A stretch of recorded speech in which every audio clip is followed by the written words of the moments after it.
देश दुनिया में गीता के महत्व को बताने वाले, समझाने वाले गीता मनीषी स्वामी ज्ञानानंद जी महाराज हमारे साथ बातचीत के लिए मौजूद हैं। महाराज जी, 1 मिनट एक साथ गीता पाठ, मतलब क्या आवश्यकता आन पड़ी इस तरह की मुहिम की? आज से 5160 वर्ष पूर्व भगवान कृष्ण ने जब अर्जुन के निमित्त से समूची मानवता को गीता उपदेश दिया, जी। यदि हम उस समय के वातावरण की ओर जाएं कि तब क्या वातावरण था और तब क्यों भगवान कृष्ण को युद्ध के वातावरण में, अशांति के वातावरण में ये शांति और सद्भावना का उद्घोष करना पड़ा, उसकी पृष्ठभूमि यदि हम देखेंगे तो लगेगा कि उस समय वातावरण में तनाव था, अशांति थी, कहीं युद्ध की विभीषिका तो थी ही थी। तो जो समस्याएं उस समय अर्जुन के साथ थी, वो समस्याएं हमें लगता है कि आज एक वैश्विक समस्या, एक यूनिवर्सल प्रॉब्लम के रूप में दिखाई दे रही है। और तब भी समाधान उन समस्याओं का बनी भगवद गीता, गीता उपदेश। और आज भी यदि कोई समाधान बन सकता है, वो भौतिकवादी विकास नहीं, वो भौतिकवादी विज्ञान नहीं। समाधान यदि कुछ बन सकता है तो एक सकारात्मक, रचनात्मक सोच के साथ भगवद गीता।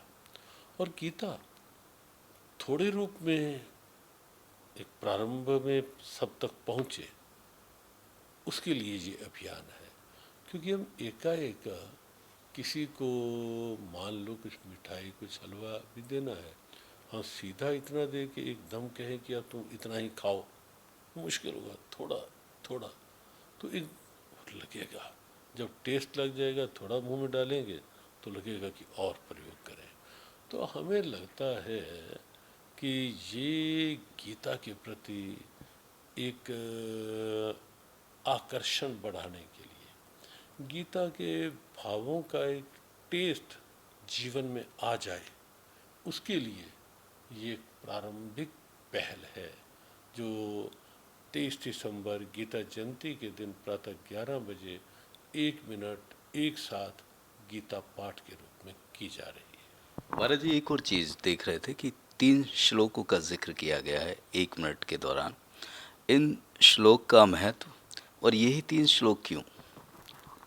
वास्तव में ये जो 3 श्लोक लिए गए, एक तो आप देखेंगे कि कोई भी पुस्तक है, कोई भी चीज़ है, जब हम प्रथम, मध्य और अंतिम ले लेते हैं तो इसका अभिप्राय है कि हम उसके पूरे सार तत्व को ले रहे हैं। तो ये श्लोक हमने प्रथम श्लोक लिया, लगभग मध्य का श्लोक लिया और अंतिम श्लोक लिया गीता जी का। तो इस रूप में 3 श्लोक चुने। प्रथम अध्याय का प्रथम श्लोक, 9वें अध्याय का 22वां श्लोक मध्य श्लोक के रूप में, और 18वें अध्याय का 78वां श्लोक। इन श्लोकों को यदि आप देखें, एक ओर तो पूरी गीता जी का सार है, और दूसरी ओर आप इन श्लोकों में देखेंगे, प्रथम अध्याय के प्रथम श्लोक का प्रथम शब्द देखिए आप, धर्म है। अंतिम अध्याय के अंतिम श्लोक का अंतिम शब्द आप देखें तो वहाँ आपको मम शब्द दिखाई देगा। आप इन 2 शब्दों को ही निकाल लें, धर्म मम, तो एक सीधा सीधा भाव सामने आएगा कि मेरा धर्म क्या है। और गीता में धर्म केवल मज़हब नहीं है, गीता का धर्म केवल रिलीजन नहीं है, गीता का धर्म कोई सेक्ट नहीं है, मत मतांतर नहीं है। गीता का धर्म है उदारता, गीता का धर्म है कर्तव्य निष्ठा। मैं जहाँ हूँ मेरा कर्तव्य क्या है, ये गीता सिखाती है। और ये आह्वान हमें लगता है, जो जहाँ है वहीं अपने कर्तव्य के प्रति जागरूक हो। ये आह्वान उसके लिए है, ये आह्वान समता समरसता के लिए है, ये आह्वान सद्भावना का आह्वान है, ये आह्वान मानवता की मुस्कान का आह्वान है, और ये आह्वान समस्याओं के समाधान की एक सार्थक शुरुआत का अभियान है, आह्वान है। 1 मिनट इतना प्रभावी होगा जिस तरह से आपने बताया है कि धर्म को जानेंगे और विश्व में जो समस्या हैं उनका समाधान करने में मददगार साबित होगा। किस तरह से ऐसा मानते हैं, किस तरह से मानते हैं कि ये इतना प्रभावी रहेगा 1 मिनट? तो व्यावहारिक रूप में हम देखें तो जिस ढंग से एक उत्सुकता बढ़ी है इस आह्वान के प्रति, ढेरों यूनिवर्सिटीज़ ने संकल्प लिया है जुड़ने का। बहुत से कॉलेजेस ने, बड़ी संख्या में स्कूल्स के हमारे पास लिखित संकल्प आ रहे हैं। बच्चों को संकल्प करवाते हुए उन्होंने वीडियोस भेजी हैं। और अब तक हमें लगता है कि लगभग 50 लाख के लगभग स्टूडेंट्स इस अभियान से जुड़ने का भाव बना चुके हैं। और बहुत सी चिकित्सा केंद्रों में, बहुत सी कोर्ट्स में कुछ हमारे एडवोकेट्स भाई बहनों ने निर्णय किया कि हम भी 11 बजे 23 दिसंबर 1 मिनट एक साथ गीता पाठ करेंगे। और ऐसे बहुत सी जेलों में ये अभियान पहुंचा है। बहुत सी जेल बंदियों ने ये निश्चित कर लिया, ऊपर से निर्देशिका भी जारी हुई। बहुत सी अपने अंध विद्यालयों में जियो गीता की ओर से ब्रेल लिपि में गीता जी के श्लोक करवा के भिजवाए गए। तो बहुत से अंध विद्यालयों में एक साथ जुड़ने का निश्चय हुआ। हमने कुछ आश्रमों तक भेजे ये श्लोक, वृद्धाश्रम, अनाथ आश्रम, जहाँ जहाँ तक पहुँच संभव हो पाई, क्योंकि आह्वान हुआ, समय कम था इस बार। जितना हम पहुँच पा रहे हैं, बहुत से प्रांतों में, भारत से बाहर बहुत से देशों में ये आह्वान एक अच्छे अभियान के रूप में प्रारंभ हुआ।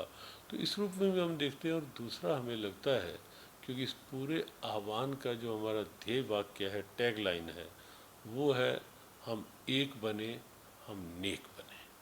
तो इससे एक संगठन की क्षमता, समरसता की भावना, हमने कहा कि यहाँ कोई ऊंच नीच नहीं, कोई जात पात नहीं, कोई देश विदेश नहीं।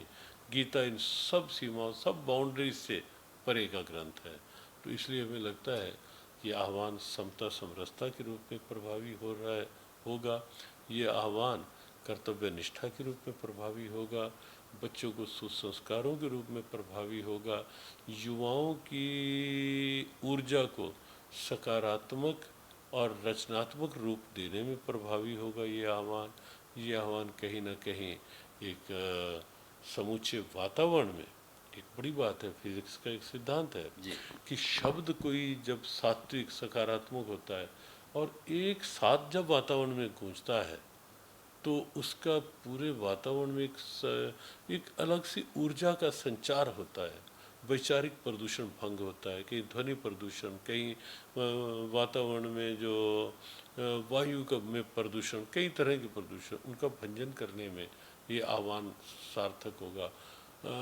असंख्य मंदिरों ने, धर्मस्थलों ने ये निश्चित किया है कि हम अपने मंदिर में 11 बजे शंखनाद करके माइक से 3 श्लोकों की गुंजार करेंगे।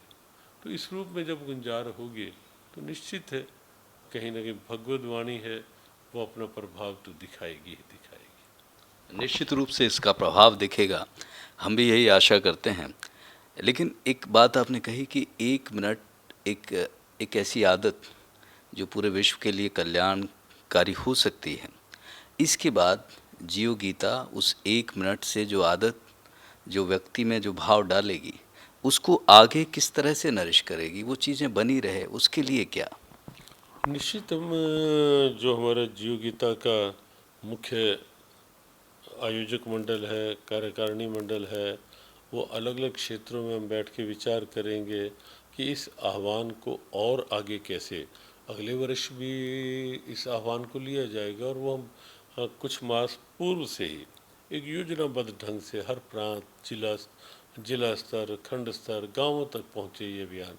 तो उसकी तो प्रारंभ से ही समय रहते योजना बनाएंगे ही, लेकिन उसके अलग अलग क्षेत्रों में हम कैसे शिक्षा में गीता को पहुंचा पाएँ, कैसे हॉस्पिटल में जो इच्छुक हैं उनको संपूर्ण गीता वहाँ तक पहुंचा पाएँ।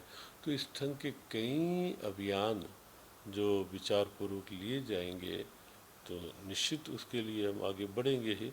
हमारे प्रदीप मित्तल जी बड़े कर्मठ महामंत्री यहाँ उपस्थित हैं, अमित भल्ला जी हमारे जियो गीता के प्रमुख अब एक स्तंभ के रूप में हमारे साथ हैं, जो शिक्षा क्षेत्र और अन्य क्षेत्रों में गीता प्रेरणाओं को बढ़ाएंगे और पूरी हमारी टीम अलग अलग क्षेत्रों में जो साथ देंगे, एक एक विषय को हम लेके आगे बढ़ेंगे। इंडिया न्यूज़ की तरफ से बहुत शुभकामनाएं आपको।